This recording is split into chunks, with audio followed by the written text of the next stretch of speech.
Hello, everyone. It is a gorgeous Tuesday. I hope you are having an awesome one. It's about 3:30, and I decided that, while I have a little free time, I wanted to start this little docu-series. Well, that's not really the right word for it. Just a series of short videos with advice, tips and tricks, things to know, do's and don'ts, pros and cons, that kind of stuff, because the housing market's huge. There's so much to know. There's so much that goes into buying a house. There's a lot that your life needs before you can make that jump. Now, if you're already a homeowner, awesome. That is where you want to be right now. This is the market to own a home. However, if you do not own a home and you've been stuck renting your entire adult life, or like for big chunks of it, then you're probably feeling pretty like you're drowning. I mean, really, rents through the roof. You're not actually going to see any of that money come back to you. It's a tough market to be a renter. So this is going to be basically just a series of advice and things that I've learned through my journey becoming a real estate agent, and pitfalls to avoid, and just general good things to know. So the first video in this series is going to be about finances. And this is going to be all about getting real with yourself, getting real with what you actually spend, and then getting more real with what you really need to be spending. Because if you're anything like me, you're going to find out that there's a whole lot that you're paying for that you're either not using, or you're not really finding that value coming back to you. The most important thing in what we spend money is to see value. And that's why finding a good real estate agent is so important, because we bring value.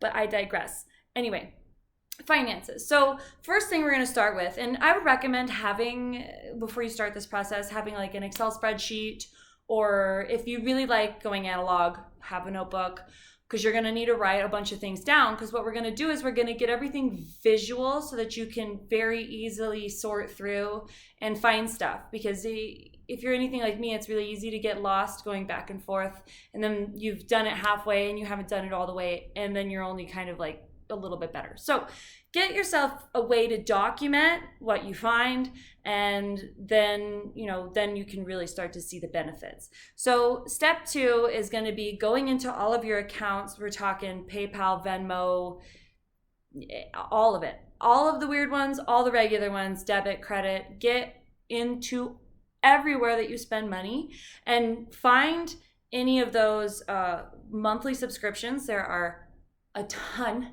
of monthly subscriptions. Find oops, this was supposed to be a free trials, because I've had a few. Find BarkBox, Scentbird, things like that, things that go monthly. All of them, all your monthly subscriptions. Get them into your Excel spreadsheet. Column A is the thing, and then I want you to make 3 separate columns for where your numbers go, because some of these are going to be weekly charges, not yet, but then there's monthly and then there's yearly.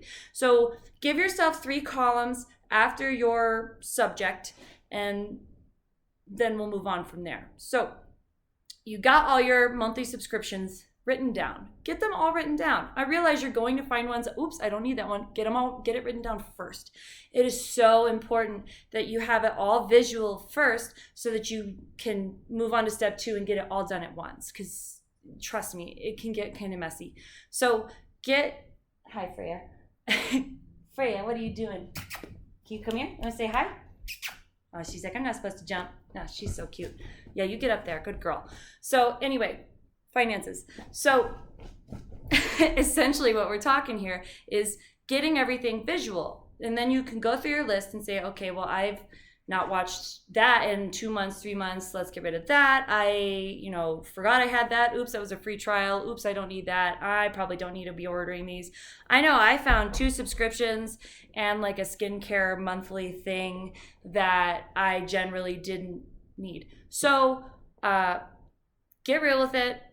Come up with 3-ish, if you're really good and you don't have to get rid of stuff and you know exactly what you have, this is not the video for you. But for those of us that have a harder time with it, just find what you don't need. Don't feel bad about it. Just stick whatever you got rid of over in your 4th column, your 4th expense column, because that's going to be like your savings column.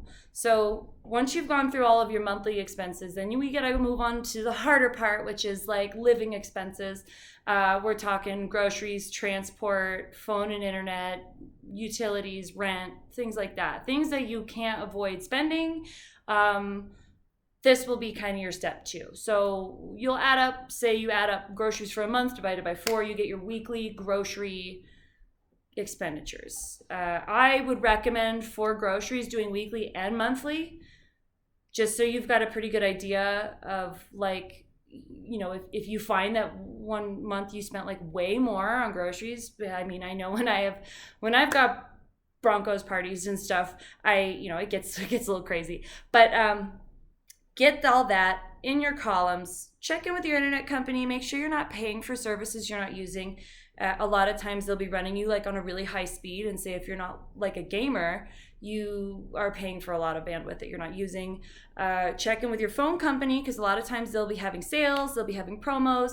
There's ways to tweak your phone bill a little bit. I know they kind of structure those a little different now than they used to, but just look into it. Make sure that it's something that you're aware of and that you're getting your money's worth out of it. As far as utilities and stuff, that's usually just how long are your showers? Like, I know for me, I've been trying to take shorter showers, and that's been my attempt at saving some on my utilities. But anyway, get that all written up. Figure out where you can make changes, because I know we all can here and there, especially if you're really wanting to save. Just get really comfortable with what you're spending, where you're spending it, why you're spending it. Is it bringing the value you're looking for? If not, then go ahead and knock that down a little bit and put it over in your savings, and just let it be over there. Just say, okay, well, I'm going to budget out my groceries, and I'm not going to just buy everything because I'm hungry and I'm going to buy everything. Once you have all your savings column, you're going to add it all up, and you're going to take that number every month preceding this one, and you're just going to put it over there. Did you see that? Over there. Where you can't put it in your savings, where you're not going to spend it. Because if it's here, or it's like in my checking, it's like, ooh, get some extra. Nope, go over there. I'm saving this. This is going to be your down payment one day. And say you've done really good, you've weeded through, you've gotten yourself another 100, 200, 300 bucks a month. That is going to add up quick. If you every month go, oh, here's my extra little egg, and I'm going to put it over here in my basket, and I'm just going to let my basket become overflowing, that is exactly how you get into your down payment. I realize houses are expensive right now, but first-time homeowners get great deals. You can have way lower down payments, as low as like 3%. So if you can give yourself that little bit of I've gone through with a fine-tooth comb and I found what I don't need to spend, and you actually give yourself that little egg and you put it away, you're gonna be in a house in no time. And then you're gonna be calling me like, Haley, I'm ready. I need to find a house. I got $20,000 burning a hole in my checking account, and I need to find a house. I got you, girl, guy, all of you. I'm so ready to help you. I'm so ready to get you into your house.